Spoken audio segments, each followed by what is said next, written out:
Good evening, brothers, and welcome to another edition of Golden Insights.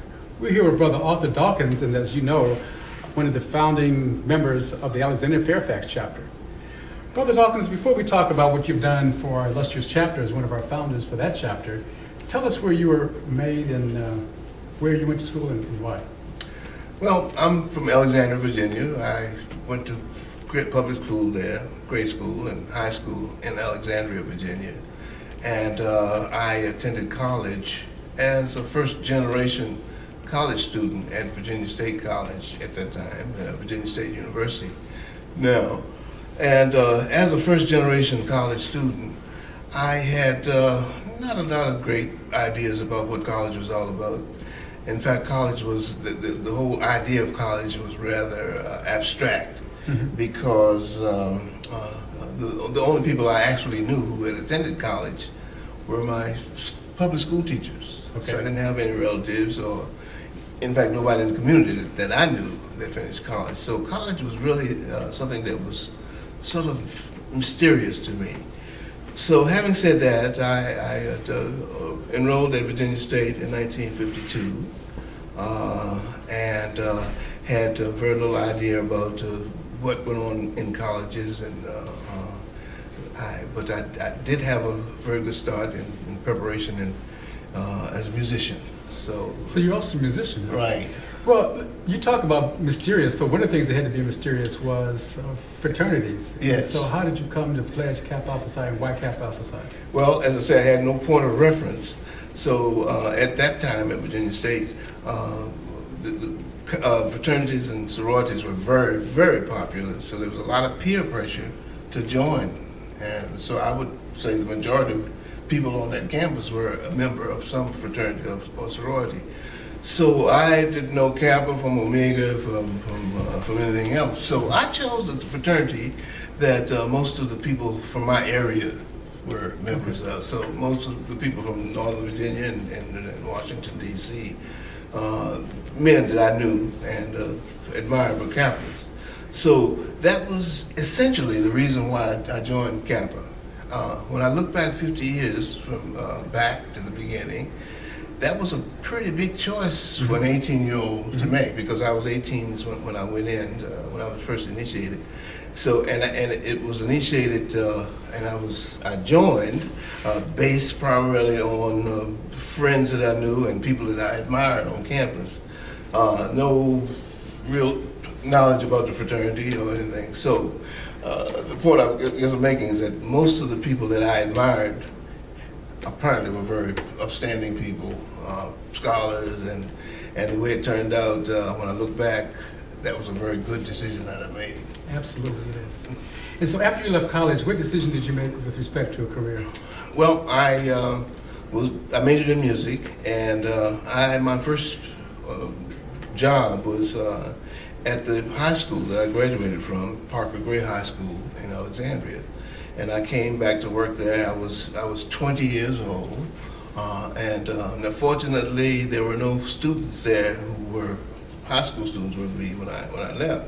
But I was an instrumental teacher who worked along with the teacher who taught me, Mr. E.L. Patterson. So I know that some of the brothers are thinking musician. What instruments did you play or do you play? Well, I was a woodwind player. I played the saxophone, flute, and clarinet. And those instruments I continued to play through all of my life and my professional life. But I came back to work as a public school teacher, music teacher, and worked there for a good 13 years in the city of Alexandria. And at that point, my life began to take another track. Integration had begun to take effect in the early 70s, and opportunities opened up for performing opportunities. So I, as a freelance musician, I was able to perform at the openings of the Kennedy Center, wow. Wolf Trap, wow. and some of the big orchestras in D.C. So at the same time, I continued to work as a public school teacher. I never stopped working. Then I got the opportunity to work with another good Kappa brother, Bobby Felder, in Washington, D.C.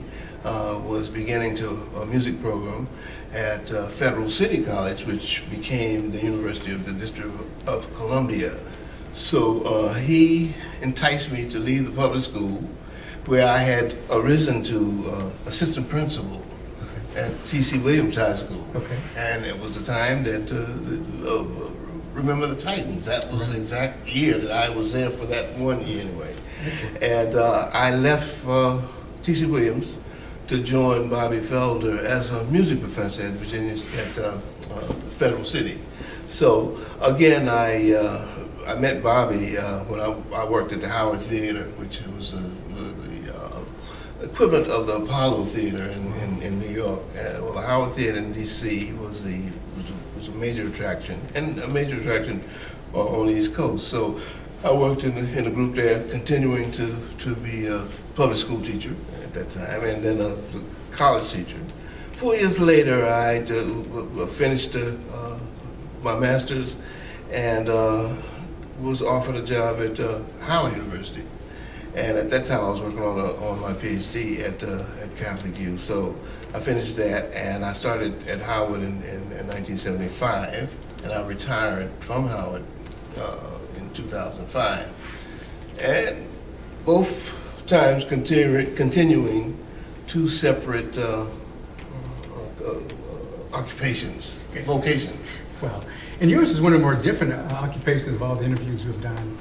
And so when you look back over your musician's career, your educator's career, and also your career within Kappa Alpha Psi, is there any particular accomplishments, awards, or anything of that nature that you'd like to highlight?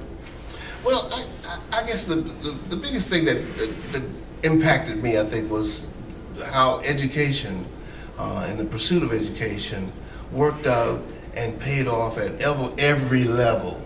And when opportunities arose, either to move from public school to the university, to move from playing in the nightclubs and the small clubs to the big